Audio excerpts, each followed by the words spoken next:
द्रौपदी ने कहा फिर आज ज्ञान कहां से आ गया? बोले आज हम 54 दिन से बाणों की सैया में चले पड़े।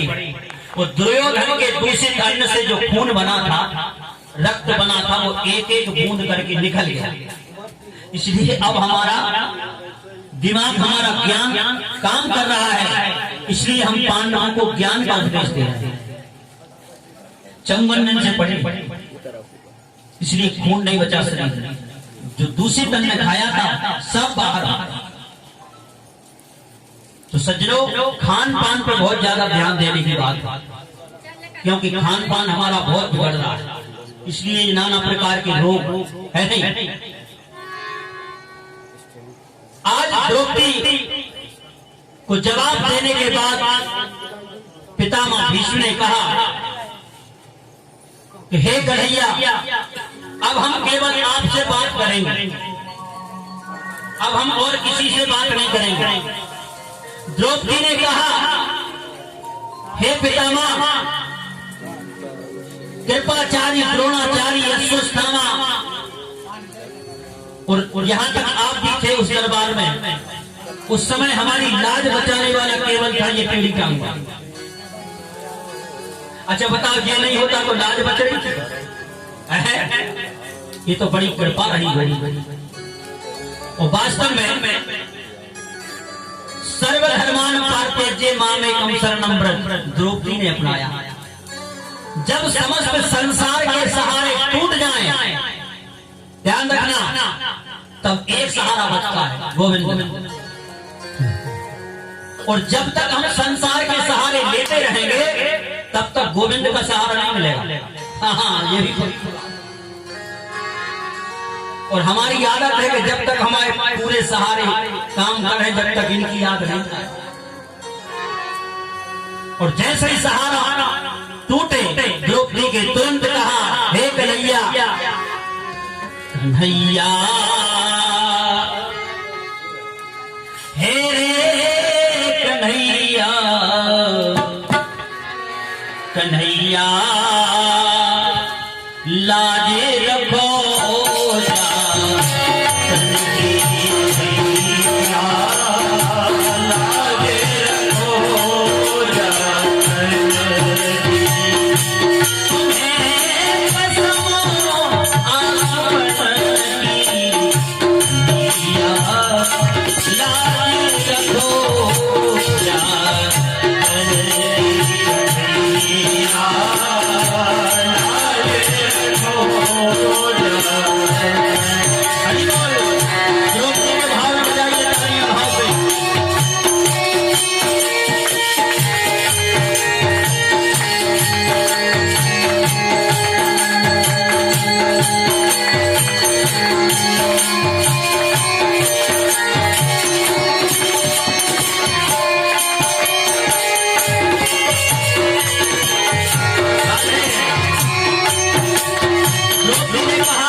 पान लगाने वाला आप कोई नहीं बचा।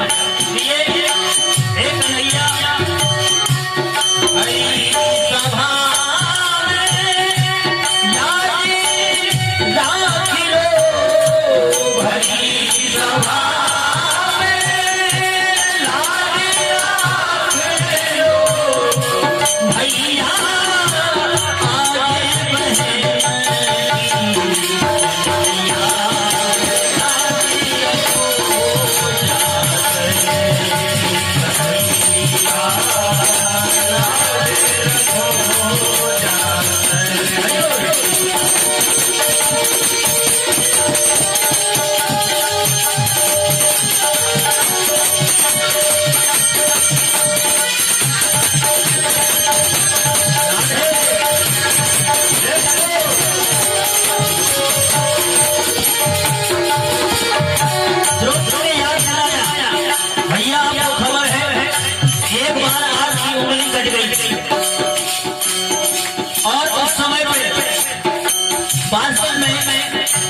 भगवान कृष्ण के समक्ष 16,108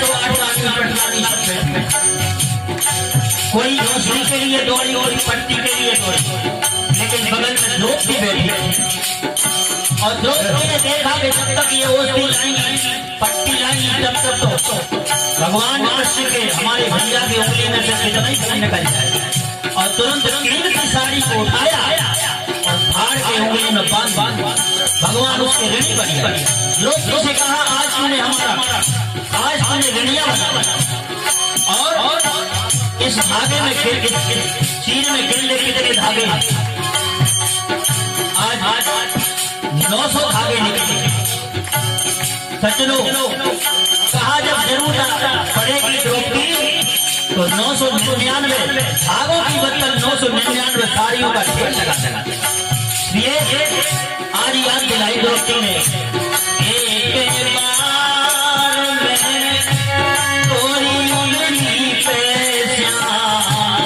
साड़ी बांधी सरी, एक बार तेरी उंगली पे साड़ी बांधी सरी,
कान में झनक पड़ी लागी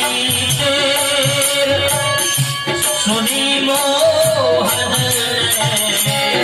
याद आई बात तुरंत दौड़ लगाई और द्रौपदी की बड़ा मोहन द्रौपदी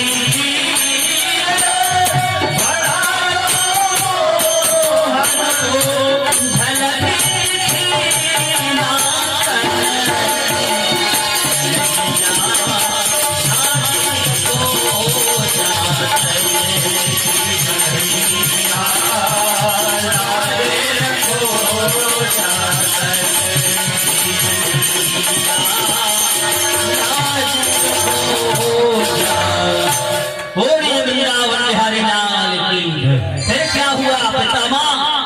बोले ध्याय अनुशासन दुशासन शासन को पधारो, अरे द्रुपद सुता को चीर, अरे कहे वीर भारी है, भीषम कर्ण द्रोण बैठे वीर बलधारी, यहाँ फिर कामिनी की ओर में को ना निहारी है।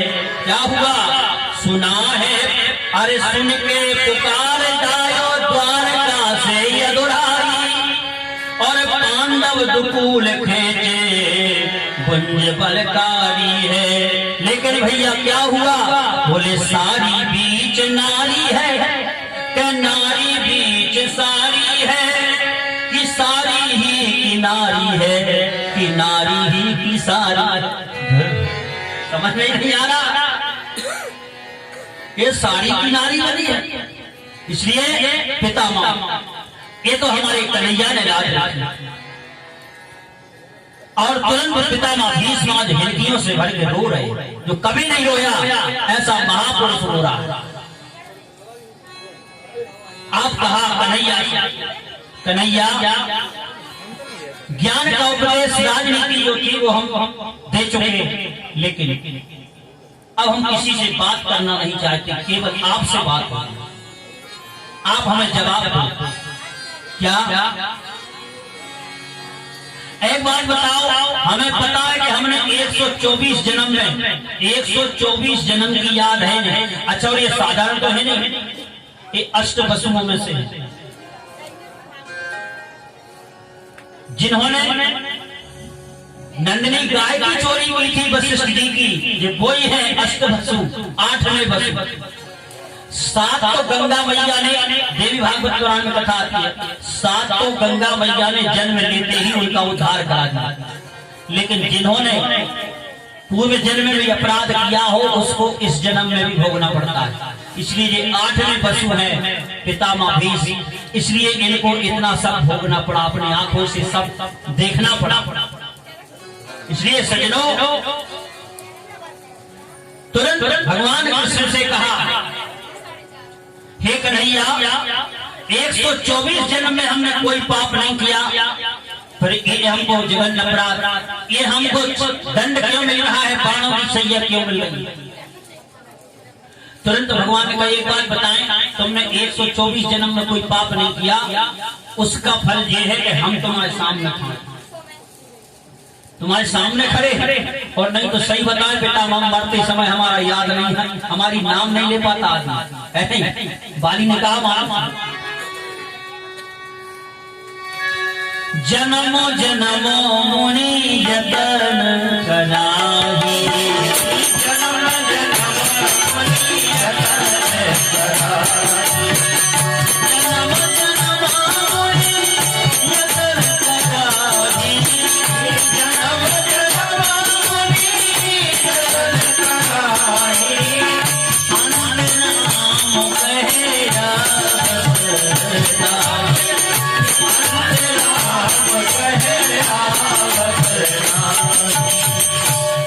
अरे फिर तो हम तुम्हारे सामने खड़े हैं, उसका परिणाम है तुमने पाप नहीं किया, लेकिन फिर ये बाणों की सैया क्यों मिली। बोले तुमने पाप किया नहीं है, लेकिन पाप अपनी आंखों से तुमने देखा है, इसलिए बाणों की सैया मिली। अब आप विचार करो, करने से तो क्या फल होगा। अरे बाणों की सैया पितामह भीष्म जैसे भक्त के लिए प्राप्त हो गई, फिर तो हम अपनी आंखों से पाप 24 घंटा देख ही रहे। सज्जनों, आप कहोगे कि 4 आदमी पाप कर रहे हैं, 4 आदमी देख रहे हैं, एक आदमी पाप कर रहा है, हमने पाप नहीं किया, ये फल हमें नहीं मिलेगा। लेकिन फल तो तुम्हें भी मिलेगा, क्योंकि तुमने अपनी आंखों से वो करते हुए पाप को देखा। इसलिए ये प्रकृति बर्दाश्त नहीं करती, सबको एक साथ लपेटे में लेती है।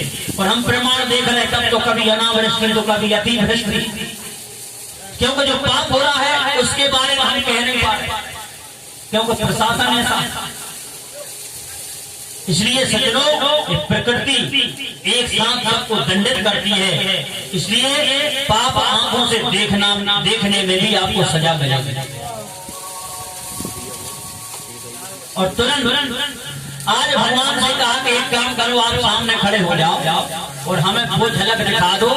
कौन सी? बोले आपने भी प्रतिज्ञा करी थी और हमने भी करी। एक प्रतिज्ञा तुमने करी थी, एक हमने करी, पितामह भीष्म करी थी।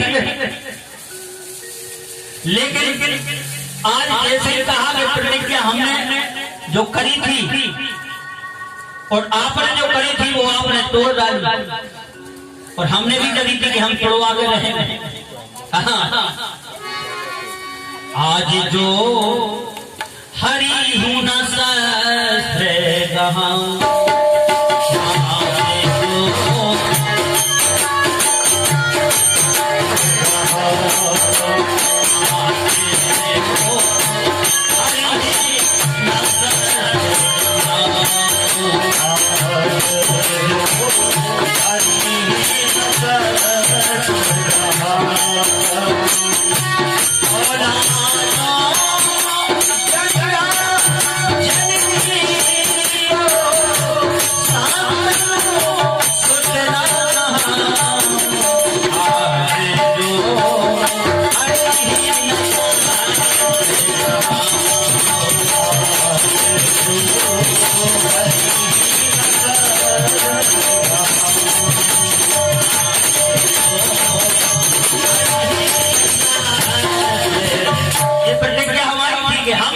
भगवान की प्रतिज्ञा थी कि पूरे महाभारत में युद्ध में शस्त्र नहीं उठाए, और पितामह ने प्रतिज्ञा करी थी कि शस्त्र उठवागे हैं। और ऐसे बाण चलाए अर्जुन घबरा गए, चरणों में लौट गए, त्राही मांग। पितामह भीष्म वालों से बचा। और तुरंत आज भगवान ने कह दिया अर्जुन को नहीं बचाएंगे तो पितामह के बाणों से कोई बचाने वाला नहीं। और रथ के नीचे से उतरे, घोड़ों की लगाम छोड़ दी और टूटा हुआ रथ का पहिया उठाया और ऐसे दौड़े जैसे सिंह गजराज के झंडे के ऊपर दौड़ता। पितामह भीष्म ने कहा, हे कन्हैया थोड़ी सी वो झांकी हमें दिखा दो। श्यामचंद्र ने कहा, हमें कायल क्यों कर रहे हो? बोले हम वही झांकी का दर्शन करना चाहते हैं अंतिम समय। तो सज्जनों, भक्ति की प्रतिज्ञा न टूटे, भगवान अपना नियम बदल दे। भक्ति की प्रतिज्ञा नहीं टूटती। आप दृढ़ प्रतिज्ञा करके तो देखो, भगवान अपना नियम बदल देते हैं। बोले खुद कान टले टल जाए, पर भक्ति कमान न टलते देखा।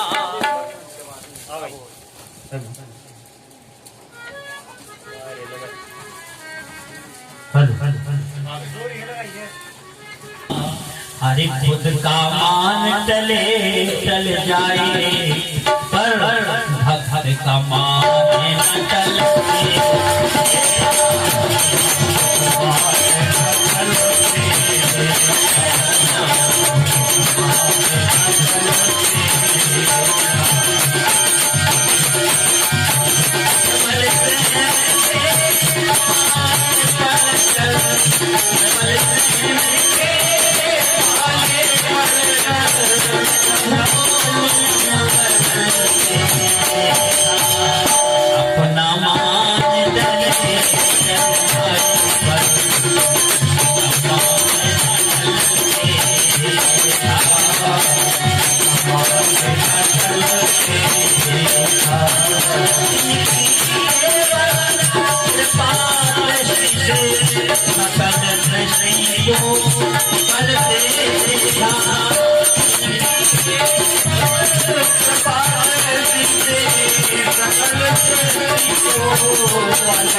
पितामह भीष्म की प्रतिज्ञा न टूट जाए, अपनी प्रतिज्ञा तोड़ दी श्याम सुंदर।